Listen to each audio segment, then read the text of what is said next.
We getting better? No, hold on. We're recording now. Pete, you're figuring it out, right? I mean, the Wi-Fi is testing me, but is it better now? Way better now, yeah. All the number. I just put a number in the chat. All right. You're on the friends What's who good with gamble my hotline. picture? Why am I so white? Like, I don't know, bro. right? So you're standing in front of the sun. Dude, What's up with that? It's Are you not in a this hard to tanning operate booth? a Looks like you're in a tanning booth. You look terrible. All No, you look actually pretty good. You actually look pretty All right, thank you. I was saying my eyes are kind of popping. Oh no. All right. We got George here. Pete, he'll find his way back. I don't know how he managed to do that. Pete doesn't work from home, does he? No, he's out and about. Thank God. You would be fired. Oh, that would just be embarrassing. I get embarrassed with people like that when we do calls for work and they start getting the glitchy Wi-Fi. It's so awkward because then nobody wants to be like, oh, we missed that. So everyone just kind of nods along and kind of plays chicken, hoping that somebody else will be like, hey, could you repeat that? All right. We got Pete's background. He looks all right. This looks good. Pete looks much better. This seems promising. All right. I think we might be good. I don't want to jinx it, but we're good for now. Pete siphoned off his neighbor's Wi-Fi. Yeah, right. King's back. All right. I think we're good. All right. Should we get started?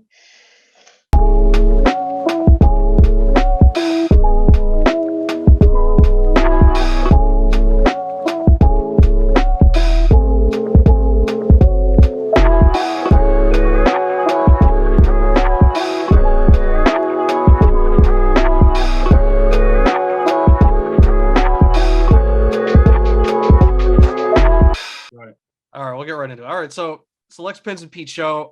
We're back after some time off. George, you've been busy with some schoolwork. Pete, you've been busy texting me, foraging for ideas to steal, to start working on blogs that you're actually too lazy to even finish. Ooh, lazy. I've been busy making moves. We're gonna get into all that. We got a word from the commissioner. We got some mock draft, rookie draft, free agency talk, and we'll get to whatever else the conversation takes us to. But first, we'll start with a word from our sponsor. Hold on, let me just adjust my mic real quick. Sundog Multimedia. The Lex Pinz and Pete show is brought to you by Sundog Multimedia. Give them a follow on Instagram. That's at Sundog_multimedia on Instagram, at Sundog_multimedia. Sundog is an online communication and social media company. What started as a personal tool has since evolved into something much bigger, allowing users to communicate, research, and discover things that impact lives and daily decisions. Sundog will collaborate with you and build a modern yet nimble social media strategy by utilizing innovative and traditional media principles.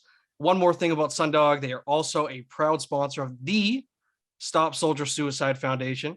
I know that they do a lot of charity work. They do a lot of donations, a lot of sales where proceeds go towards that foundation. So we always love our sponsors at Sundog. They've been a big help to us. We're always glad to have them on board. Second, we have Easy Peasy Moving and Service, my apologies.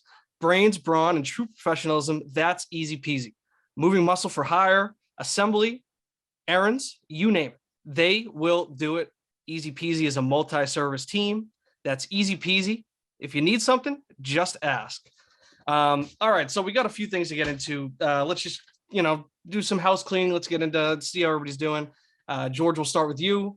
How's school doing? I know that you just submitted a big paper. We had to postpone the scheduled recording last week. We moved it to here because of this paper. How are you feeling? Have you gotten a grade back?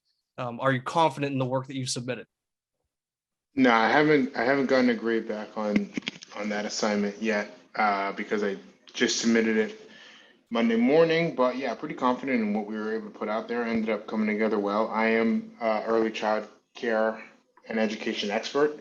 That's what I wrote my thesis on. That's what I just wrote my policy analysis on. That's what I have my other research. I have like another research project developed, and that's on early childhood education. So I am your expert in early childhood education. So yeah, we're pretty confident that we're gonna get a good grade there. So it sounds like you're working for a pretty long time on that. Do you feel like, I know that you guys are always grinding for the rookie draft and with your scouting. Do you feel like that maybe cut into some time, or do you feel like the work that you put in during this prior season put you in a position where you could afford to take some time off and maybe focus on your schoolwork? Well, I had a conversation with Joe about it, and so we actually ended up making a hire. We hired a BDR. So they help us out. Looking, in our scouting department, we actually just hired them. They came on, so it was nice knowing that that work was still going forward even while I was out of office, doing some other things. Sounds good. I mean, I believe it. I mean, you guys were always putting in that work, and it sounds like now that you have this help, that just kind of takes a little bit of the workload off your shoulders and maybe helps you out and allows you to have this time, right? Pete, I've got some grievances to air with you. We'll get to that maybe later in the show. We have beef right now. Let's just see how you're feeling. You got mock draft 2.0. We're going to get to that as well. You put a lot of work into that. How are you feeling? How has the reception kind of been on your end ever since you published it? Honestly, I'd say engagement was probably the lowest with this mock draft. Of all the mocks I've released, this engagement was pretty low. I didn't get any reactions, no comments. No one reached out personally. That's okay. I don't do it for the recognition. I don't do it to get noticed. Yeah. I do it for love of the game. I feel like you could almost kind of expect that just because of where we're at in the schedule, right? Everyone's going to be looking at the first way too early mock draft. That just kind of gets the blood flowing, but we're kind of in that down period, right? Where you did time it for after the combine, I believe. But I think that maybe a mock draft right before the actual rookie draft or right after the NFL draft will probably have maybe your most views. I think that this is maybe just kind of in that dead period where maybe not everybody's fully checked in. So it's kind of hard to get those eyes on it. We're doing missionary right now. Like, we 1.0 way too early. That's that foreplay. You're excited. You're going to have a good night. Think you might get lucky. 2.0, that's position one. It's missionary. It's boring. You're not really missionary. I don't know. You're not really, there's no pizzazz. There's no pizzazz to it. The classic position. There's no need to talk down on it. I'm going to pop off at 3.0. Yeah, but we'll get into the mock draft in a little bit. We'll also get into maybe some things that we've talked about over the last couple of weeks. Like I said, I've got some grievances to air, but first we'll dive into maybe my stuff. We'll just check in with me first, then we'll get a word from the commissioner, and then we'll get into maybe the big move that I did make recently. We'll start with the word from the commissioner, right? So let me see. So I've decided I'm going to propose to the league, because I can't just put it out there. We do have the big brain clause in our unofficial, unwritten constitution, but I would like to propose in my photo album. Oh yeah, that's good. That's good. So I would like to propose, let me just get the number, $29 fab stimulus bill for the league that would be distributed after the rookie draft. I feel like, because we've talked about it a little bit, I'm thinking that we have a 1 week waiver period right after the rookie draft. That way it's not just totally like a madhouse frenzy. We'll get some bidding going. We'll get some action going right after. So we'll inject that. Hopefully, if the bill passes, we'll inject that into the economy. Everybody gets a little bit of extra spending money. Some people might ask how I arrived at that 29 fab. So I just took all the remaining fab from last year. I pulled it together and then just divided it by 12, evenly distributed across the board. It was just a little surplus left over from last year. Why not give it out, get the economy stimulated? George, what do you think about the stimulus? I know that you've always been a day one rider. You were a big fan of the first stimulus bill. You were a big defender of mine. So do you feel that same way this time around, or have your views changed? No, I'll always support stimulus for the people. A lot's going on in the past 2 years. I thought that when you first proposed it, that was a perfect time, and we had some people part of LLCs or not part of LLCs, but mostly part of LLCs that literally threw a hissy fit about it, threatened to leave the league, threatened to cry about it. It was actually the most engaged that they've been. I don't think they've been that engaged since they cried about fake money being injected into the fantasy football league. But I think this time around, people hopefully, with a couple more years of seasoning under their belt, will understand that we are talking about injecting fake money into a fantasy football league for the purposes of making that fantasy football league more interesting, and will, not cry about it and throw a hissy fit. So I think I like it. I support the idea. Yeah, I agree, and I think I think maybe my approval rating as commissioner has improved since this time. I think that maybe people have come around to the vision that I had at that time with injecting it, but I also think that there will be a warmer reception to it just because of when it is. I feel like I could see the argument against me randomly doing it in the middle of the season, people claiming that they had everything budgeted out. And, I mean, my main argument was the fact that I think like Jake Funk was maybe like the top running back available. And we were talking about getting outbid, but for people by, fourth, fifth string receivers. But I think doing it before the season where no money has been spent, I think people have come around to the idea that your fab budget is really just all relative. If we had 200 fab, 300 fab, everything would just kind of go up, kind of according to that proportion. So I think people will be more open to it. Pete, I don't really remember where you stood on the first stimulus. Maybe you could refresh my memory, but also where do you stand on it now? Are you in support? The first stimulus went down during a work day. I remember opening my phone to like 100 and something text or messages, but I stood to protect the league. Once there was owners threatening to leave the league, that's when I kind of caved and said, okay, I'd rather protect the integrity of the league and keep some owners retention than fight this battle, not my hill to die on. But their biggest argument was that they budgeted their whole bankroll for the whole season. It's not fair to inject a stimulus for bailing out owners who may not have budgeted as well as they did. This isn't really a stimulus. This is just an increase in budget. It's like T-Mobile rollover minutes. So I don't see how anyone have a problem with it. It'd be ridiculous if certain LLCs or some LLCs or all LLCs in the league had an issue with it. So yeah, like I said, I could understand the argument, but I also think that maybe they were kind of overreacting and maybe exaggerating exactly what their plans were with the fab, because it was just so late in the season. And when you looked at who was available, it was just so ridiculous who we were fighting over getting. I don't even think that there was an actual waiver pickup for the rest of the year. There might have been one like weeks later where it was almost irrelevant what the argument was. So I think that cooler heads have now prevailed, and people kind of understand the fun of the idea, and they'll be more into it. So we'll see. Also, we'll run an official poll after the episode's out, and we'll get a vote. I expect it to be close to unanimous, if we're being honest. But we'll leave it at that. So we'll move on. We'll get to me, I guess. This is KB. The one thing I did, not to gloss over it, but the 1 week waiver period right after the draft, that's a good call. I like that a lot.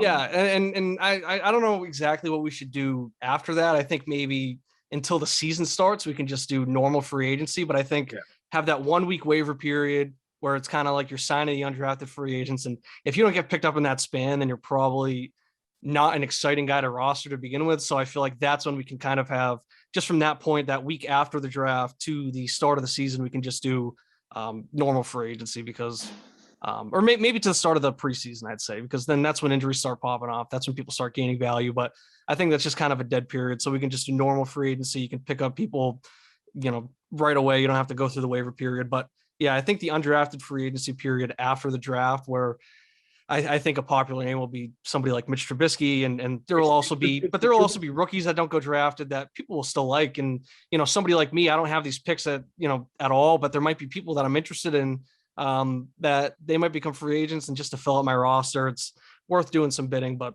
anyone that survives that week, they're probably not getting too much interest to begin with. So I think that's what we're all with. But all right. So since our last episode, there have been two trades. Mikey Bowen and Zach, they did, I don't even remember what it was. I think it was like Trey Sermon for Tyler Boyd. We didn't have to get too into that. I don't know. Mikey wants every Bengal except for the good ones. I don't know. Mixon and Chase, yeah. Yeah. No disrespect to Burrow, and T. Higgins is obviously good, but the two superstar position players, or skill players, I should say, he does not have. But speaking of Mikey, I did make a trade with him. So I traded Chris Godwin, Hollywood Brown, Clyde, and Gronk for Nick Chubb, Amari Cooper, and Mike Gesicki. At the time of the trade, Amari Cooper was a Cowboy. Baker was the Browns QB. Chris Godwin was a free agent. Gronk was a free agent. And Tom Brady was retired. Now Deshaun is the quarterback for the Browns. So that obviously, and Cooper's obviously a Brown too. So that I think gives a boost to the two of the guys that I got in that trade with Chubb and Cooper. Brady's back. Godwin is re-signed with the Bucks. Obviously, he has the ACL recovery, but he's 25 going on 26, and ACLs recover like nothing now. So I think that's a good move for him. It's also a contract year, and Brady loves getting those incentives, so I'm sure he'll also love feeding Chris Godwin, trying to get him that money for the next year. And Gronk, he's not retired. He's not signed with anybody, but I think with Brady back, all signs kind of point towards that. I think it's a pretty blockbuster trade, if I must say. What were your reactions? Pete, we'll start with you. It took me probably like, I don't know, 5 to 10 minutes to even come up with a shred of a reason for why Mikey would make this trade. Kid is known to be very, very, like, I think he negotiates hard until value is insanely on his side, but I just couldn't come up with a reason. Like, I was thinking over and over why he would do this trade. Even before the signings, I think you crushed the trade. And then post signings, I think you even added more value to the trade after that. So I don't know. I don't see it from Mikey's side. I've already been offered CHE and Brown. So like he might be moving those two dudes. I don't know. Yeah, I know he's been looking to flip them to other owners too. Yeah. But like value was low to begin with when you were trying to drop them. So like, yeah, I don't see a win. I don't see how you can like talk this up as a win for Mikey in any way. Yeah, and before we get to George, I'll just kind of get into my reasoning too. I mean, I've always said I think Hollywood's underrated, but I do think that with the return of the run game, with Dobbins coming back and Gus Edwards, and was there a third guy too? I don't know. All of Simcoe's running backs that tore their ACL. There will be a reemergence of the run game a little bit. Obviously, what's his name? What was the rookie that they just drafted? The receiver. Rashad Bateman. Obviously, he's going to keep growing. And then I think the one thing, Hollywood obviously has a big play potential. He's got that connection with Lamar. So I think that he's always going to have that value. I think he's so underrated, but there is the one concern that Mark Andrews is always going to be the wide receiver one there, despite being a tight end. So he's always going to be the top target, and he's going to be the one getting the consistent targets. But with Clyde too, it's just he's so questionable. And I like Clyde, and it's definitely an opportunity to buy low here because who knows? I mean, he was struggling. He obviously had that slow start to the season, but he was starting to get it going before he got hurt. And then who knows how that affects somebody even when they come back. He was still playing hurt, but it was still concerning seeing who he was losing these carries to, especially in the playoffs. So I was just kind of glad to get him off my team and give him a fresh start, give me a fresh start. And for me, it gave me, another RB1 with Nick Chubb. And I think I definitely ended up buying low on Cooper because not only did he get that trade, kind of not have that direct competition with CD, but then he also got that huge upgrade with Sean. So, I think that's just massive. And I think that actually boosts Amari's floor a little bit. George, what's your reaction to this trade? That's a terrible trade on this is a god awful trade on Mikey Bones' part. There was really no reason for him to make this trade. He didn't he gained absolutely no value. You were much nicer to the players that he received than you should have been. Clyde Edwards-Helaire is a bum. He's actually a bum. I'm sorry. Hollywood Brown is a bum. Chris Godwin's a good player, but he's not going to play until like October. And then Gronkowski. I mean, Gronkowski's actually a solid player, but it doesn't fit into the mold at all of what Mikey's building, which is a young team that's built around Trevor Lawrence and young players. So Nick Chubb. For him to trade that away, it was very odd. Najee Harris. So yeah, it was a terrible trade. I think maybe he was just in the off season comes, you get that like off season hangover where you haven't watched any football. So I think he might have been in he hasn't actually watched football. So I don't think he really understood what was happening. And maybe he was a little off-season drunk when he made the trade, because there's no way this deal gets done preseason, during the season, immediately after the season. There's no chance this deal gets done. But when you're itching for some action after the season's been over for a couple months and you haven't actually watched these players play, maybe you can kind of convince yourself it's some grand plan. Yeah, I mean, the way I look at it is I'd say Godwin is definitely age and skill. I'd say he's definitely better than Amari Cooper. But the question really is the jump from Amari to Godwin worth the fall off with Chubb to Clyde? And then obviously he gets, Hollywood's solid depth. I don't think Hollywood's going to be starting for him.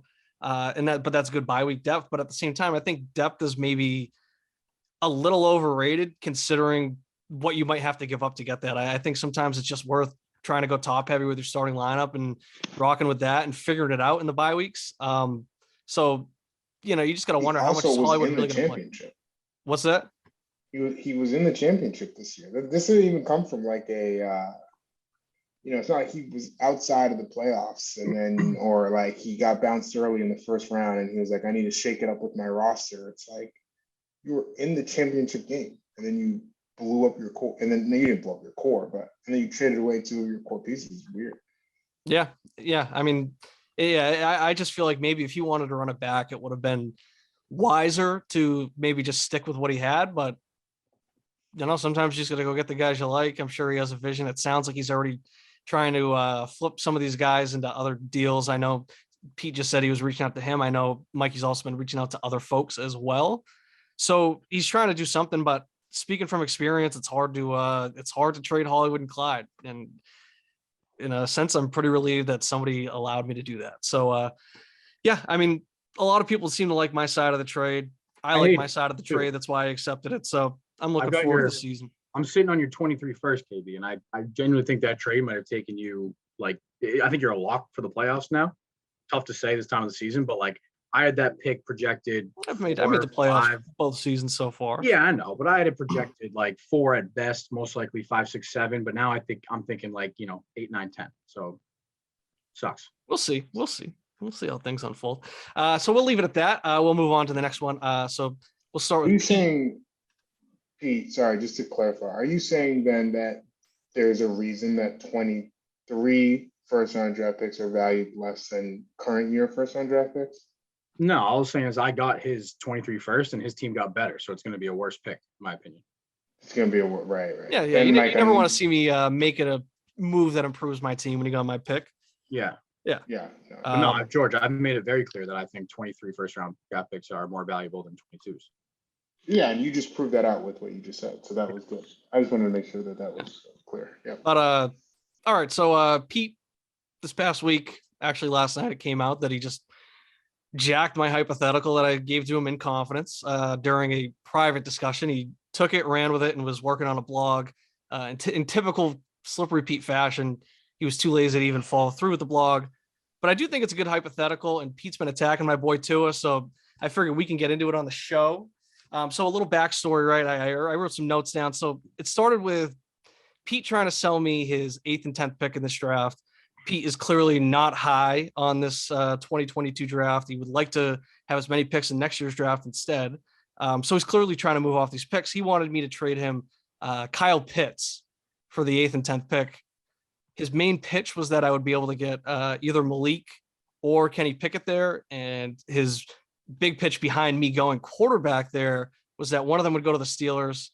Immediately, I thought if one of them went to the Steelers, especially Malik, no chance he's even available at 8. And also trading for first rounders this early or that are that late in the draft, but this long before the rookie draft just doesn't seem smart to me because I have no clue who's going to be available. Not that I'm looking to trade Pitts. I definitely wouldn't do it for that deal no matter what. But, I just wasn't interested in doing that right now. But then it got into a whole thing where Pete's trying to tell me that I need to get these picks to draft a quarterback in the first round. And I simply disagreed. I mean, I think that I have my 2 starting quarterbacks with Mac Jones and Tua. Pete clearly feels the other way. He's been continuously attacking Tua unprovoked. Pete, I'll give the floor to you, and maybe you can just present your argument against why I need to draft that 3rd quarterback in the first round and why you hate Tua so much. Yeah, first I want to sign off on that backstory. That was unbiased and well done. Very accurate. I thought you had a QB3 hole. That's where it started. I thought you had a QB3 hole. I thought you could get a QB at 1.8 and 110. That's where it started. I moved it over to personally attacking Tua because I think he's trash. I think he's a bum. I think he's got maybe 1.5 years tops, but I don't think he's starting in Miami 2023, 2024. Maybe starting 23, whatever. He's got a clock on. He's got a clock on him. He had a clock on him last year. They were thinking about moving on. They were thinking about getting Watson. I mean, they literally, in the screenshot you posted in chat last night, they literally had to announce that he was going to maintain the starting quarterback position. Quarterbacks who are secure, those teams do not announce that those quarterbacks can maintain that position. Anyway, the argument unraveled. Well, to cut you off, I will say, okay, he could have announced that he wouldn't start. They could have announced that it would be a competition. But yeah, I mean, which they announced and they confirmed which would just shed more that he is the starter. So I don't really understand what the what the actual downside is to that, just because he's literally being named the starter. So, new coach, young quarterback. I don't think it's that insane of a question, but continue on. Yeah, no, I mean, I don't think that you can feel secure with two quarterbacks on your roster, a win now team. Like 5 weeks, maybe, but that quarterback's gone. Tua's gone. I give it 2 years tops. I think you need to address your QB3 hole. You made a point of saying like you'd rather go get someone cheap, like, I don't know, Matt Ryan, Carson Wentz, someone for some security and depth there. But the argument unraveled or evolved into this hypothetical, and I'm going to read it word for word, KB. You let me know if this is fair. Would you rather have rookie Malik Willis or Kenny Pickett, assuming either one would be the starting quarterback in Pittsburgh, or Tua, as we know him in our league, entering his third year on the Dolphins? Well, that's okay. So that's your hypothetical that you kind of morphed off of mine. Mine started with, in this rookie draft, where would Tua be ranked as far as the quarterbacks go? Just as like a prospect, especially at this point where we do not have landing spots. Where would Tua, as we know him, in Miami, Mike McDaniel as the McDaniels, I think. McDaniel. Mike McDaniel. Mike McDaniels, head coach. Josh McDaniels, multiple Daniels, head coach of the Raiders. Yeah. Mike McDaniel, one Daniel, head coach of the Miami Dolphins. So with Tua, as we know him, going into year 3, or I guess we can make it a 2-part. So we'll start with mine, and then we can also go into Pete. So where would Tua rank as a prospect in this rookie draft? And would you rather have Malik Willis or Kenny Pickett as a Steelers QB over Tua? So I'll give my answers first. So I think Tua would be at worst the QB2 in this draft. I can see the argument with potential for Malik Willis. I think that he would be interesting in the Steelers situation, but I got some stats that maybe we can pull up as we get more into it about why it's not always a lock. I do think that this league is a little rookie happy. I think because in the first 2 years that we've had this, we've seen 2, I'd say, historic rookie classes, just as far as the skill position players that have come out. And I think that rookies are getting better. I think that these prospects are getting better, but I think that our league is just due for maybe a bad draft. So I am a little bearish, and I know that you are, Pete, too, on this 2022 draft. I think that this might be the down year. So I can see the argument for Willis. I think it's interesting.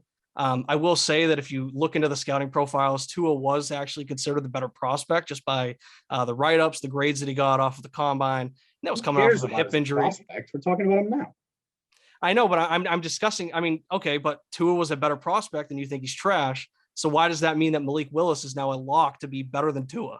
Why does that mean that I should buy into these rookies when, and I can pull up the stats for Tua too. I actually think that you're just kind of being a little disrespectful when you look at where he ranks amongst other quarterbacks. You look at, okay, so if you exclude the injury game, week 2 against the Bucs where he played, or the Bills where he played 12% of the snaps, right? I think it might have actually been the first drive, took a hit to the ribs, missed a couple weeks. So you exclude that game. He averaged 15.07 points per game. So that's right on par with guys like Derek Carr, Jimmy Garoppolo, Carson Wentz, Ryan Tannehill. Those are startable QB2s in this league. I think that people, if you're not stacked like Georgia's team, you can be comfortable. 4 of those QBs just lose their job? What? Carr? Wentz, Tannehill. Those are 3 starters right there. Garoppolo is expected to sign with somebody. So that's 3 guaranteed starters right now. And then Garoppolo, you can assume, will get a starting job with one of these last 2 openings. Yeah, I guess. So I'd say none of them lost their job. That also ranks higher than guys like Mac Jones, or I'll leave Mac Jones for the end, right? Matt Ryan had 13.1 points per game. Baker was 12.9. Davis Mills was 12.1. Mac Jones, 13.2. Trevor Lawrence, Zach Wilson, both 11.7. So, Tua's 4 points per game higher than them. You can also look at their right. So, the Dolphins, they just got this new coach. That's an exciting hire, Mike McDaniel. They're improving their O-line. They just signed Armstead from the Saints. And you talk about it like it's a bad thing, but he has Mike McDaniel's endorsement for now. So, why not be excited? I think that we're talking about him like he's at the bottom of his value, but I think when you look at the improvements that are coming to his team, I think that you can almost call this his floor. And if this is his floor, I think that that's all right. And, you're talking about he's got 2 years left. So why do I have to address that now with a quarterback prospect that, if Willis was there at 8, I'd be interested. I don't think he has any chance of getting there. I am not really big on Kenny Pickett, especially where he's expected to go in this rookie draft. He's got, exactly. He's got the small hands. I just don't really see it with him as a prospect. I don't know why you're talking about him. Like, even on the Steelers, he's a lock to be better than Tua is now. But I just presented the stats. I just told you exactly who he was ranking with, who was ranking above. He's ranking above these rookies, right? I mean, you'd say Trevor Lawrence way better, Zach Wilson way better, Mac Jones way better, I'd assume. But he's ranking above them, and sure, they're rookies, but he's only got a year ahead of them, and he's still getting that experience. He's missed a lot of time with some injuries. So, Pete, do you have a rebuttal to that? And maybe do you have anything? You said you wanted me to share the screen. Yeah, I think I kind of wanted to hear George weigh in, and then I'd like to share my screen. Yeah, so it's funny that this is the hypothetical. This is a pretty easy one. So it's pretty unfortunate that we won't be able to have that lively of a debate. There's a right-wrong answer. The right answer is 2 would be 1, and it wouldn't be close. And anybody that would take any of these quarterbacks in this draft over 2 is a moron. 1, 2 actually has played in the NFL, real snaps. Yep. I think people don't ever underestimate for a quarterback, especially how valuable that is. He actually, we've seen, can play NFL quarterback and in the NFL at the quarterback position.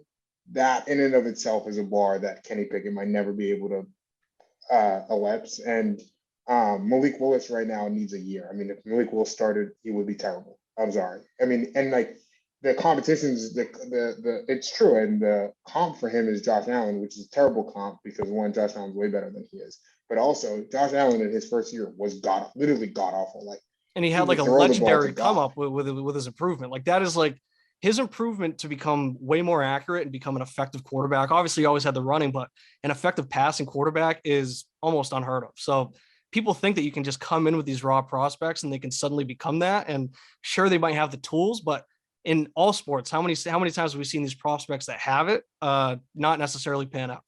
But and who's coaching? Who is the other piece of it? So that's one. The second piece of it is so that's just overall you would take somebody who's played in the NFL over a rookie almost 9 times out of 10. Even if you brought this into last year, if you were like Tua or last year's class, the only debate would be like, would you take Tua or Trevor Lawrence? And you'd probably still lean to it just because, like I said, I think playing in the NFL is invaluable. And then the second thing is the Malik Willis, the Pittsburgh piece of it. Yeah, Kenny Pickett, don't bring Kenny Pickett into this conversation ever again. Thank you. I did not even think Pickett was worth discussing. All right, George. You couldn't. When you go, don't bring up Kenny Pickett. And then Malik Willis starting on he doesn't have a coach or Tua. Huh? Pete, let me ask you one thing. How many Liberty games did you watch this season? I would say probably that's a lie. 3 to 4 on YouTube highlights. Oh, the like after research the fact. I've done on this draft is unmatched. George, you've gone back and watched the highlight tapes. George, So you've only seen the highlights, not the lowlights. Malik Willis starting on Pittsburgh or Tua as we know it now. I'm sorry, it's Tua. It's not close. It's not even close. It's Tua. It's not close. I mean, Malik Willis could be Jordan Love. Like, Jordan Love is one of the worst draft picks of all time. He's never going to be a starter in this league. And here's another one, right? The Steelers have a first round, somebody who was viewed as a first round talent and was ranked. I mean, if we're just going off of, this is, you can somewhat call it just a very surface level analysis, but I was just looking through the NFL Combine drafting pages, right? Dwayne Haskins, right? His NFL grade was 6.7. That was his scouting grade. That is unbelievably high. Malik Willis is 6.41. And, Haskins went 15th, 16th overall pick. Obviously, this is his second team, but we've seen how he's panned out. He was a higher rated prospect. Undoubtedly, you cannot argue with that. We have, you can just look back, read these scouting reports. Higher rated prospect, did not pan out. He's on the Steelers roster and he's not getting the starting job. So I don't know why, just because they had Big Ben, who is a Hall of Famer, I don't know why that there's this like assumption that they can just have that QB consistency and who says that, Tomlin can take this rookie and mold him into being something special. Willis is obviously who says that? What? You're saying who would say that? No, I'm saying who says that as in like, who can just like confirm that that's a fact? Who can confirm that Mike Tomlin can develop this quarterback and take him and make him into what he projects to be. How many people do we see with these high projections that don't always pan out? And when you're looking at the prospect profiles, Tua and Dwayne Haskins, two guys who, obviously we have differing opinions on Tua, but I think that we can kind of objectively say that Dwayne Haskins has not panned out. He's not working on the roster, and he was in the same spot. He was a better prospect than Willis, and look at what he's doing. So I just think that there's like rookie fever with our league, and everybody thinks that every pick's going to pan out. People would rather have. This was something I ran into with like Hollywood Brown, right? I mean, Hollywood Brown's a guy that's putting up consistent wide receiver 2 numbers at the very least, but he's shown that flash, and people would rather take these rookies at the end of the first round over him. And I just think that it's like an incredible risk because you don't know how these guys are going to pan out when we see what these guys are doing, much like George was saying. We've seen Tua play. And much like I said too, I think that at the very worst, this is Tua's floor. And if this is his floor, then like, why would I be in such a rush to trade into the first round and draft a guy? Willis is an interesting prospect. Pickett, not even worth being in discussion, but I think that it's just a lot of projection here, thinking that these guys are guaranteed to pan out when it's, undoubtedly a risk. I hear what you're saying. I respect your opinion, fellas, but unfortunately, I got to tell you that you're in the minority. What, with the league that I just said is rookie happy? Is that going to be your point? Let's take a look at how the league feels. Pro Pete, exact hypothetical that I read out loud. I'll just read some answers here. Definitely either of the rookies. Malik, I think we know what we have in Tua. Not really fair because he's kind of been fucked over, but I feel like him drastically turning things around is unlikely. Malik, not even close. I'd rather have Malik Willis, who is a cannon and can run, most likely go to Pittsburgh than Tua. That one's kind of long in the bottom right there, but the bottom sentence is what matters. No rosters to consider, just a starting QB in Pitt or Tua. I may go Pitt. All right, let me cut you off. So first of all, that bottom right, that's not even necessarily pro Pete. He's literally saying that in his current state, he would take Tua, but a rebuilding team might want to go younger and take a risk. Let's see this other one. Okay, I'd rather have Malik Willis, who is a cannon, can run, and is most likely going to Pittsburgh. That's not even true. I'd actually say that there's a good chance that he just not on the board unless Pittsburgh. That was the hypothetical. Unless Pittsburgh makes a huge trade up. Let's see. We kind of know we have it too, and not really fair because he's kind of been fucked over. I feel like him drastically turning around is unlikely. I think that with the stats that I've actually listed, I think that that's actually an uninformed opinion. Just based on, like I said, who he ranks around, who he ranks above. He's right in the middle with these quarterbacks, and he's in year 2, and he's going into year 3, and he's getting an improved situation. So those are their opinions. They're entitled to it. But I don't necessarily think that, first of all, like I said, the bottom right is not even in your favor. I don't know why you included that on Pro Pete. No rosters to consider, just the starting QB in Pitt or Tua. I may go Pitt. If you're a rebuilding team, obviously I may go more upside. Regarding my roster, I'd say I may go Pitt. Regarding my roster, I'd say Tua. It's right in the text. Hold on, guys. 1 second. Pete. But the hypothetical is no rosters to consider. A hypothetical is starting in Pittsburgh. They provide arguments for both sides. So how can you say that text right there is pro Pete when it's clearly also pro Pitt? Literally the last 4 words. I may go Pitt. He didn't say I may go Tua. He said I may go Pitt. I may. Is that I will? No, but Tua's not mentioned. I may. Not may. He wouldn't may go Tua. He just said I'd maybe say Tua. That is like 5 lines above it. I would maybe say Tua. That's the same thing as I may go Pitt. How is that any different? It is the same thing. I'm looking at 4 Pete supporters in front of me here. 4 Pete supporters. Obviously, my opinion. That's not 4 Pete supporters. That is clearly not 4 Pete supporters. That is 5 friends who gamble opinions. Let's take a look at who's pro BB. You couldn't even get half the league to speak on it. That's how fucking lazy you are. I literally pulled these 5 people. Only these 5. Actually 6. Of course. No, yeah. God forbid you pull a couple more screenshots, right? Too much work. I pulled every screenshot I got. Every answer I got, I pulled. But yeah, no, this one's interesting. This one's interesting. LMAO, probably Tua. Get some sleep, Pete. You work too hard. So. Oh yeah, you definitely work too hard. We'll get to your botched mock draft 2.0. I do work pretty hard. This is me with my ear on the streets. Look at that timestamp. 12:23 a.m. You took my hypothetical. On Friday. You can't even come up with your own ideas. You took my hypothetical. On a Friday. I got my ear to the streets in the wee hours of the morning. You took my hypothetical. You can't even come up with your own ideas, and you're talking about how hard you work. like I said, we'll get into your botched mock draft. I count You clearly, I mean, two- I don't even know what you're reading when you're making this mock draft, but I count you you know, two on it's something interesting. you two on Tua, this supporter on Tua, and 5 on Pete. That's 5 versus 3. How is that 5 on Pete? How is that 5 on Pete? Do you have just Pete? 1, Do you 2, have an 3, argument? 4, and Pete, myself. Pete. Do you have an argument though? Do you have your What do you own mean? argument? Do you have your Yeah, own 'cause opinion? I came with the stats. You're coming with an opinion that you think that one of these quarterbacks could be better. So you're coming with an opinion where you just want to gamble on potential instead of what we actually have in front of us. I think I presented stats that show that you're I haven't even greatly heard his over opinion. exaggerating What is his Tua's opinion? production. I haven't heard his opinion. My What's opinion- your argument? Your My specific argument not is the that- opinions of others. KB listed these stats that support his argument that Tua's floor has been established. I think it's a ceiling. I think we've seen what we've seen from Tua.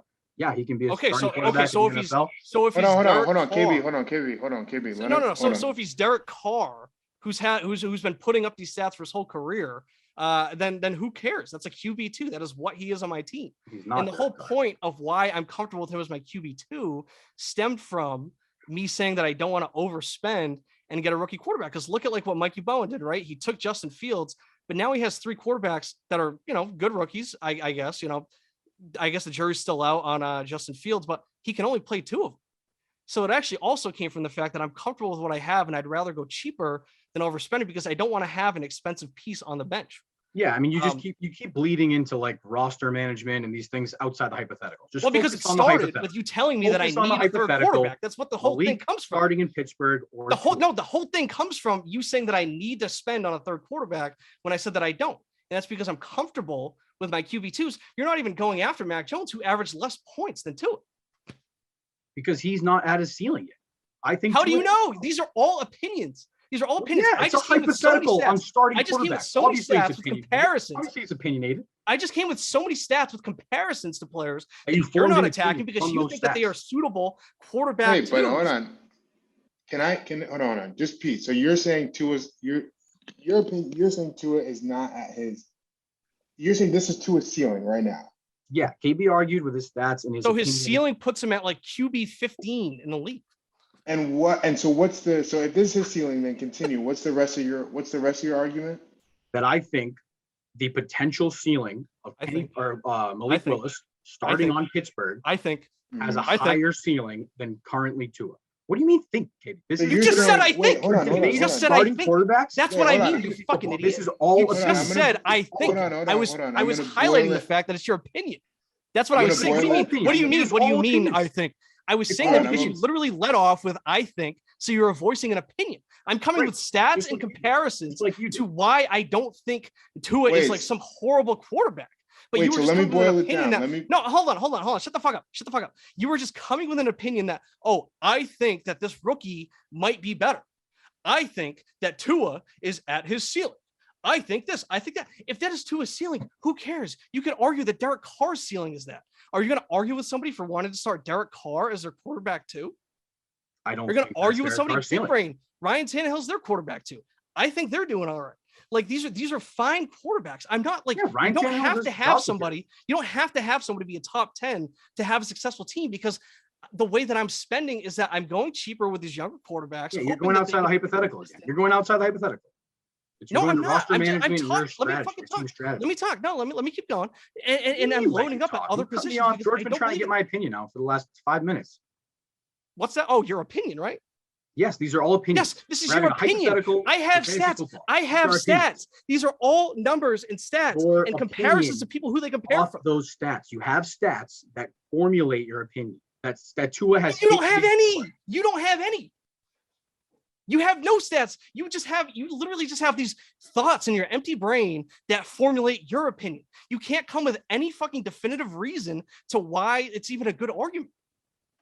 It's all just, I think, not I think this because X and Y, when I'm literally saying, okay, I think that this and this because of these hard stats in front of me. That's why. You're just going with, like, who cares what any of these people think? First of all, like I said, that bottom right is clearly split down the middle and can see both sides. So you're just doing that. But anyways, let's see. So that puts it at 3-3. I guess you can put it on your side. So okay, 4-3 because you're fucking too lazy to even get 12 texts all onto a PowerPoint. So you can't even get 12. So you can't even get a full league's opinion. But here you are bragging because somebody said you work too hard. I do work too hard. Yeah, maybe other shit. So are you saying that you think that Malik Willis next year will have a as good of or better season than Tua had this season? No, not the hypothetical. We never specified next season. Going forward in dynasty football, who would you rather have? Malik starting on Pittsburgh this year? But this is the thing, right? He's too afraid to even go outside of it because he knows that it's a shitty argument. All he has is that he thinks, and that's his opinion. That's his opinion, and that's coming from the guy that runs the worst team, and he's modeling his rebuild over Sean Fitz, who's so fat that he had to get his shoe shine. When he went to get his shoe shine, he had to take the guy's word for it. Okay, he's a fucking fat moron. Okay, and he's Slippery Pete, another fat moron, is modeling his rebuild after him, and he thinks that he's some fucking genius because he reads some Reddit threads and some fucking idiots that sit at home and write about fantasy football all day. He can't even come up with his own opinions. He's just going off of what other people think. Like I said, he's never seen Malik Willis play. He's only watched the highlights of the games. He's never actually watched a game where he plays, so he doesn't see these mistakes. It's like watching Michael Jordan highlights, right? We all think that Michael Jordan's some legend because we've never seen him fail. It's the same thing with Malik Willis. You're watching these tapes made by Hype Bomb Productions or something, and you think that he's like this unbelievable thing, right? You're probably creaming your pants over the deep throw that he made. How about, you know what? You have all these picks. Why don't you just trade into the first round and take Malik Willis? Why not get more aggressive and go to take him if you think that he's this can't miss prospect, right? Because if Tua's averaging points and puts him at QB 16, like, what do you want from him? He doesn't have to be a top 5 quarterback to be on a successful team. There are plenty of people that are ranked in that 10 to 20 range that you can comfortably start as your quarterback 2 in your super flex, and you can be happy with that. I don't need Tua to become the 5th quarterback in the league. He can be that QB 15, 16, 17, just like guys like Derek Carr, Ryan Tannehill, just like they have been, and they have been successful quarterbacks with long careers that managed to keep jobs. So I think that the Tua hate is so overrated. I pulled up the stats. I showed where he hangs around. So I think that it's just being overplayed, right? You had that one text that was saying that the odds of him turning it around are unlikely. What does he have to do to turn around?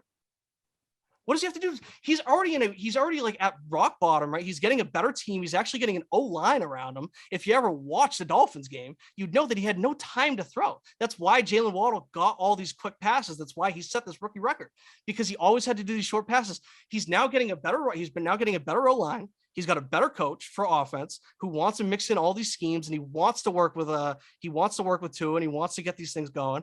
They already addressed some running back with Chase Edmonds. There's a belief that maybe they go rookie running back here too. They're obviously trying to boost up the offense. So who's to say, like, what does he have to do? Like we're talking about him like he's averaging 10 points a game. When he's healthy, he's averaging 15. Like what more does he have to do? Yeah, a couple things. Whenever we get in these debates, KB, you have a tendency to put words in my mouth. At no point did I say that Malik Willis is a lock on Pittsburgh to be better than Tua. At no point. You're talking like it. I think saying that you were like. I think you should let me finish my thought. No. You are saying before you start, let me clarify my stance, because now you're putting words in my mouth. I am saying, I am interpreting it as you saying, by saying that you would undoubtedly take Malik Willis if he's on the Steelers, that he is a lock to be better. Why wouldn't, how have you suggested otherwise? Because we are in a hypothetical. You answer hypotheticals with opinions. So I don't want to hear this. Okay, and your opinion is that he's definitely better. That is the opinion that you've given. Let me get something out, guy. My opinion from a hypothetical. That's what happens when you have hypotheticals. You have opinions. At no point did I say Malik Willis is a lock to be better than Tua. I think my opinion is that Tua's ceiling has been hit, and I would rather have Malik Willis starting on the Pittsburgh Steelers going forward in Dynasty Fantasy Football, because his ceiling is going to be higher than Tua's, in my opinion, at this moment in time. And 4 people agree. So that's not even half the league. More than you got. Yeah, because you asked like 4 people. You probably got a majority and then stopped asking because you're a lazy fucking asshole who steals hypotheticals from people. Yeah, you've got You're no run with it, evidence and to you back couldn't even that up. publish a blog.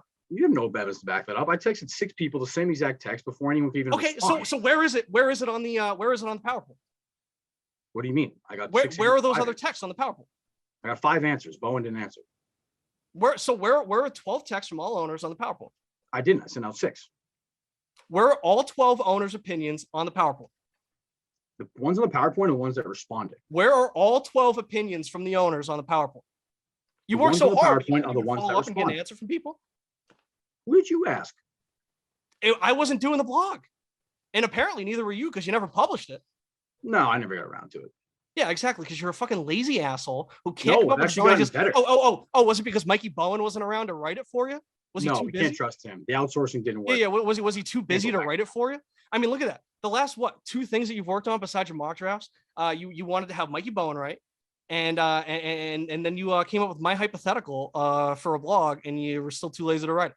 Yeah, But, we're going outside I mean, the lines like again. I said, Going outside the lines. you take the stance that like you can't just like concede points to people, and it's like you're out here and you're saying, oh, I'm in a hypothetical, it's an opinion, but you're talking with definites about ceiling and this and that. It's like They're you not can't even definites. just say They're you can't opinions. even They're concede all the point opinions. that maybe you were wrong about Tua's production, because when the stats are pulled out and you see who he's compared to and compared above, maybe you kind of look like a fucking idiot. No, And whoever sent that text, to have a higher whoever ceiling. the Mac moron Jones is, is a higher ceiling. Derek Carr is a higher whoever the ceiling. moron is that sent the text saying that him turning it around is unlikely, I would like to hear what he thinks Tua's stats were. No, then text Simcoe. See what he has to say. All right, I'll see. I'll text him. I will, and I will see, because Simcoe is a fucking moron for thinking that somebody that has scored, averaging like over 15 points a game when healthy, is like at like some 10-point floor. How about Nick Wallace? Obviously putting the points up. And how How about come Nick everybody Wallace? else gets the benefit of the doubt? How come everybody else gets the benefit of the doubt with the situation improvement, Nick but he Wallace doesn't? said definitely either. Hey, how come Tua's? I don't How come think he's Tua's a not moron. better than? Would you rather have Zach Wilson or Mac Jones or Trevor Lawrence? How come Yes, they all I'd get the rather have benefit of Mac the doubt? Jones. How come they Mac all get the Jones. benefit of the doubt with improving teams and improving situations? Because it is but my Tua can't get opinion that those quarterback ceilings are higher than Tua's. Based on what? We've already seen them play. We've already seen them play, and they've been worse than him. How can you? Wait, but that I will say so that's where Pete, I think that's where your argument breaks down. That's why I disagree, because I think you could compare Tua to other NFL players and have an argument, but I think comparing him to somebody who has never taken a snap, and like you could say, I watched Mac Jones this year, and Mac Jones potentially has a higher ceiling than Tua. I agree. Because both of them played in the NFL. You can't. There's no way you could tell me Malik Willis has never played in the NFL before, so you don't even know if he could play in the NFL. So you have to factor in the probability that he can't play at all into your argument. You know what I mean? Like you have to be like, there's a chance that Malik Willis can't play. So like if you take that into consideration, and then add in the fact that 100% Tua can play and is at worst like a middle league quarterback. Yeah, middle league QB too. Then if Malik could have a higher potential if he could play, which is a chance that he can't play. And then if he can play, there's a chance that he's not good. Like, is Justin Fields better than Tua Tagovailoa right now? Be in the top 10. That's all I'm saying. Everybody tries to like logjam like 15 different guys at all positions into the top 10. Only 10 people can be in the top 10. So it's like when you're looking at these 10 to 20 quarterbacks, like, I mean, I think Tua is doing just fine. You know, I'm not trying to argue that Tua is my QB1 of the future, but as my QB2, and then as I can find other options further down the road for quarterback depth, I think that he's doing just fine. And I think that you can at least concede that maybe you are underrating Tua's stats this far. I think now that you've seen where he's comparing as far as he's playing, you know, what he's scoring when he's playing like shit is pretty fucking good, considering he's playing like shit. Okay, if he's putting up a shitty season and scoring the same as these veteran quarterbacks like Derek Carr and Ryan Tannehill, I think he's doing all right. But people talk about him like he's the bottom of the barrel. Yeah, so these other quarterbacks that you're comparing him to, did their management actively seek another quarterback last season? Ryan Tannehill was the bench quarterback for the Titans. Did Ryan Tannehill come out and say that on the bench. Mac Jones is our starting quarterback? No. Ryan Tannehill was shunned by the Dolphins. Did Vrabel say that we're going with Tannehill again this year? He went to the Titans. He was on the bench. Yeah, because it's a real life example of something that we've actually seen where 4 or 5 years ago, Tannehill Tannehill was like, nobody wanted him. And he came off the bench for the Titans. And now he's been the starter for what, the last 3 years? Like, so like we're acting like, these guys like can't have questionable starts to their career and like still pan out and mature and become comfortable quarterbacks in the league. I actually think Tannehill's a good example because of that. Because you're talking about job security. Outside the hypothetical. That's outside the hypothetical because again, if you compare Tua to other NFL quarterbacks, you might be able to make an argument that Tua is not good because there are several other NFL quarterbacks that I'd rather have than Tua. Yeah, but it's when you start comparing Tua to a college prospect who hasn't you're comparing an NFL quarterback who has had production in the league to a college prospect who's a project. That is where I think there's no way. If you were even comparing Tua to Mac Jones last year, where Mac Jones's strength was he's a pro-ready quarterback, then it's like, all right, well, we can assume that Mac will actually, like, his floor is he's being pro-ready, so you can compare those two. Malik Willis is not even being talked to us about a pro-ready quarterback. So, like and I think the fact that you're so, Pete, I think the fact that you're so down on Tua actually works against your argument because Tua was a highly rated prospect. Everyone was so excited for him to come out of the league. He was what, the 6th overall pick? What? Outside hypothetical. Oh, so we can't just talk fantasy football now? We can, but we have to stick. Okay, so we're moving on from the hypothetical then. Okay, but Tua was a higher rated prospect by far. He's coming out of Alabama. He was like he was a Heisman favorite for the last 2 years of his career. Obviously, he had the injury coming out, and he was still, with the hip injury, the 6th overall pick.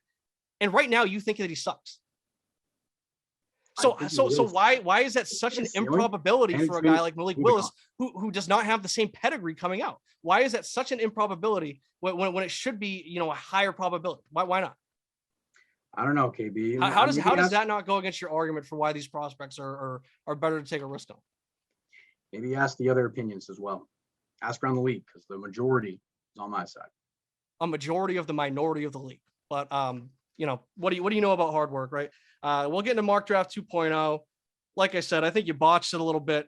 You had the 1-1 at Brees. I'm starting to think, right, because seeing all these opinions about Malik around the league, you got to think that Malik is going to go 1-1, right? That just seems to be, the majority of the league thinks he's the best quarterback prospect since Trevor Lawrence, Andrew Luck, whatever. So he's going to go 1-1. I think that maybe that means that Brees can move down to 1-2.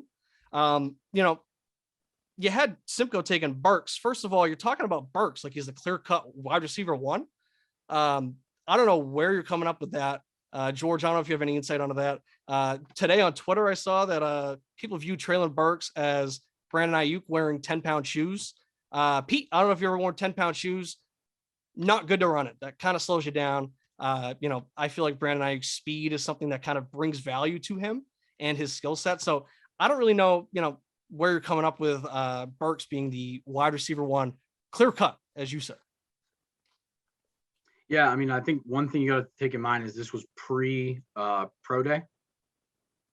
So, I mean, it's tough, really tough to mock where these guys are going, especially. I thought you had the vision, though.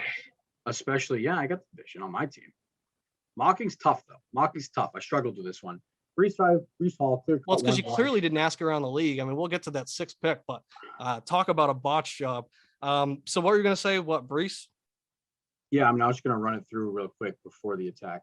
Brees Hall 1-1. I'll read it right here. Brees Hall 1-1, Traylon Burks 1-2 to Simcoe. 3 pins taking Garrett Wilson. You got Baron and Kyle at 4 taking Malik. You got Nick at 5 taking the great Kenny Pickett. At 6, you got Bowen taking Drake London. At 7, you got 3 pins taking Spiller. You got yourself taking Jameson Williams at 8. Baron and Kyle taking Kenneth Walker at 9. At 10, you got yourself taking Olave. At 111, you got Matt Corral going to Baron and Kyle. And then you got the Vibers at 12 taking Pickens. So, like I said, we could start at the top. Malik's clearly this can't miss prospect. I think that I'm assuming, was Nick one of those opinions? You don't have to disclose your sources, but it sounds like with the majority around the league, I do think that Malik will be that 1-1 now. Especially, you got Nick picking at 1. Obviously, there is a need for running back. I think that he kind of views himself still kind of on the side of rebuilding. So I don't know if he's necessarily going to commit to a running back at the spot when a guy like Jalen Hurts, he does kind of have some, I don't know. I don't trust Philly to do him right. I think that Jalen Hurts can still keep a starting job in this league. I am nervous about Philly. I just think that there's a bunch of morons running that team. And it sounds like they're always kind of looking to get out on him. And the opinion seems to be that, Jalen Hurts, his real life quarterbacking skills are kind of an inverse of his fantasy skills. So, maybe a team in real life won't value him the way that we do. But I could see Nick maybe, he's got Hurts and Wilson. If he feels comfortable with Hurts there, then maybe he goes Brees. But, if Malik's this knockout prospect and he goes to the Steelers and he's the automatic 1-1, I'd say, at 2, I just don't see Simcoe going receiver here. I know he wants Brees. If Brees is available, I think he undoubtedly goes him. But yeah, I mean, so can we get into your opinion maybe on Burks? Why is he the wide receiver 1? Yeah, I mean, I don't think you can question the accuracy of my mock. I went 8 out of 12 last year on 3.0, so I feel pretty good about my skills. This draft's tough though. The only 2 locks that I'm going to stake my name on is Brees at 1-1 and Malik Willis at 1-4. At what? 1-4. You're gonna stick to that? Okay. Yeah, I think those are the locks because Brees, I mean, Nick said to me himself, he felt good about the moves he made at quarterback, so he doesn't really feel like he has to draft a quarterback at 1-1. And I don't think the value in this quarterback draft is worth 1-1. I like Brees there, 1-1. I feel good about it. And then Barron and Kyle, after that dispersal draft, their QB situation's in the dumpster. They got no future draft picks. They got 1 next year, Jalo, but who knows if there's going to be a quarterback. I think they got to address their quarterback situation now. Malik's the best quarterback in the draft, so I don't see him going past 1-4. Maybe Simcoe takes him earlier, but those are the only 2 I really felt confident about is Brees at 1 and Malik at 4. So speaking of these rookie quarterbacks, one thing I couldn't help but notice, I think it might have been in your Brees Hall write-up. It was near the top of your blog. You said the Niners are a situation where a rookie QB could start. I don't know if you've forgotten about Trey Lance, if you've forgotten about the Niners making a move to get him. I would just love your insight. I don't know if maybe you just have some more inside information than I do. That's definitely a questionable statement. But I think I was on the assumption that Garoppolo was for sure out of there and read some reports that they felt Lance wasn't ready. So they definitely go with one of these quarterback prospects, I'm sure. Maybe. Might as well just try it again with a different rookie and have 2 on the books. Another one where, I just got a question. I got a question. I mean, you clearly weren't getting answers from the whole league on that hypothetical that you sent around. I guess you didn't reach out to Bowen. I guess you didn't get what? We moved on to the mock draft. I know we were still talking about the hypothetical. Oh, well, it's called like kind of just like leading into a statement. I was kind of setting up exactly what I was going to say, but that's one way to just stomp all over what I'm about to say. But I mean, you clearly didn't reach out to Bowen to get any insight on where he's standing in the draft. You have Kenneth Walker going at 1-9. I have it in writing that Kenneth Walker, if he's available at 1-6, will not make it past the board. Your whole write-up about Bowen was about how, he needs a running back. That's like where he should go. That's where he should go. And then you just ended it with him taking the wide receiver, who you had ranked as the wide receiver 3. Instead of, I'd say arguably the RB2. So, you're the hardest working man in this call. So maybe you could just give some insight onto that because I've just had conflicting reports. No, I'm good. I don't want to give insight. You're clearly out to just trash the mock here. Now you're not offering any opinions yourself. I quite literally gave opinions where I think that maybe Malik could go at 1. So I think that Simcoe is a receiver at 2. I think I've quite literally given numerous opinions. I think your mind is quite literally made up, and I'd love to hear from George. Oh, I'm sorry. I didn't realize that you weren't open to some criticism. Pete, what a great job. What a great job. Oh, you did so good. Kenneth Walker at 9. That's definitely going to happen. George, you got anything to say? Pete really wants to hear from you. He's not interested in any pushback because, he's thick-skinned Pete, but the moment that you kind of just question something that he does, he gets so defensive and then he tries to act like he's above it. But whatever, George, what do you got to say?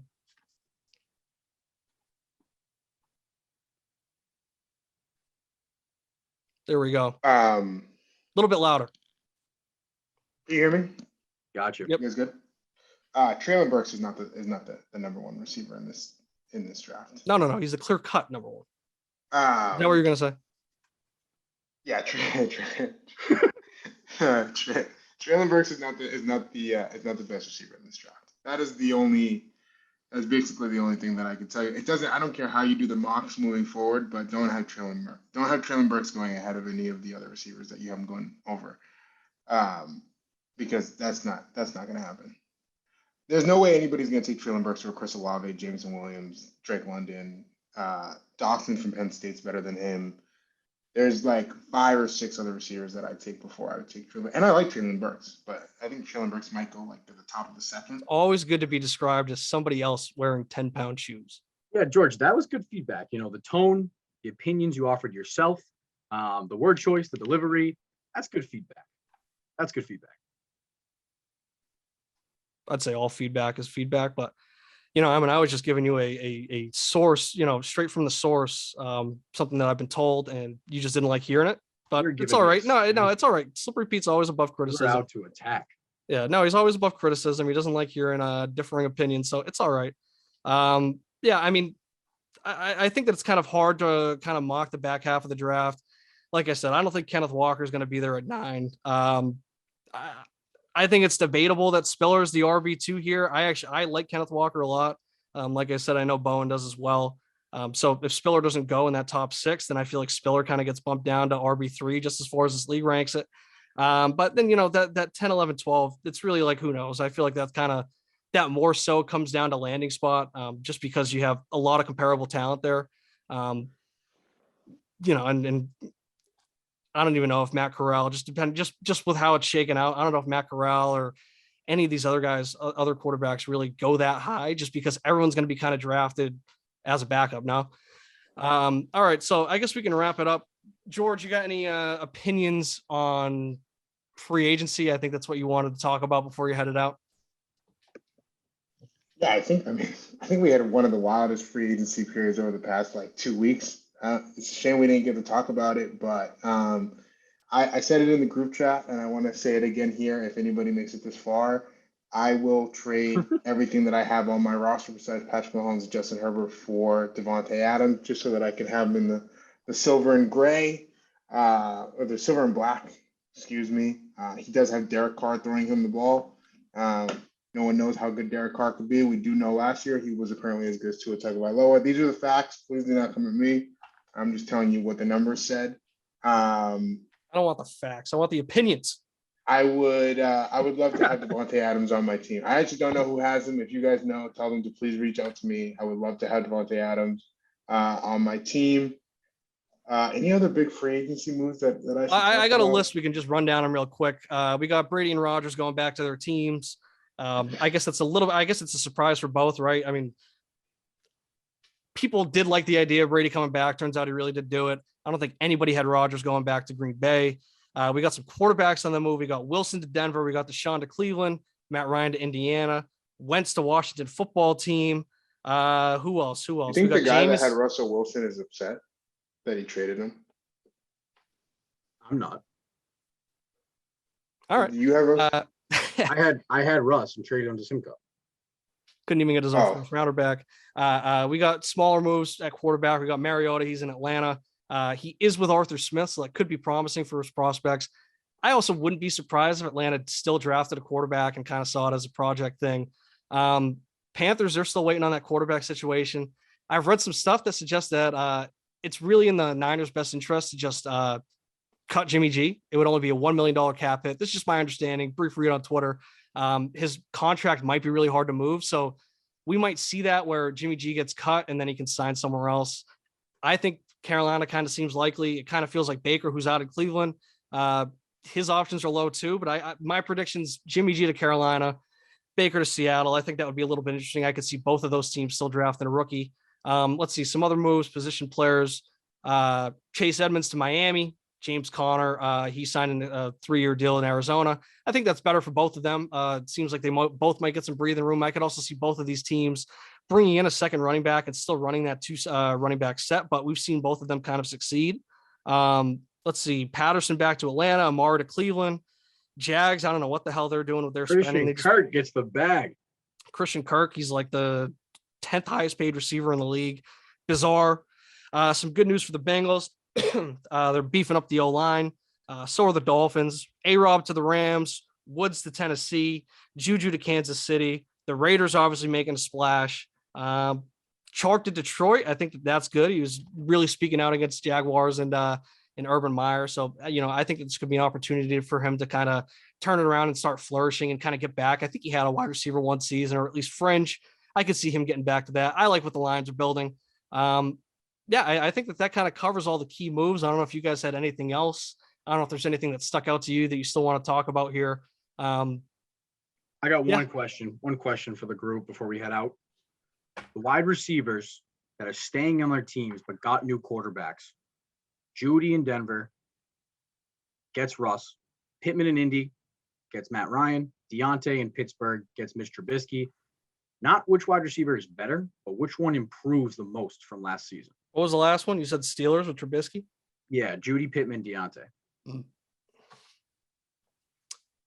I mean,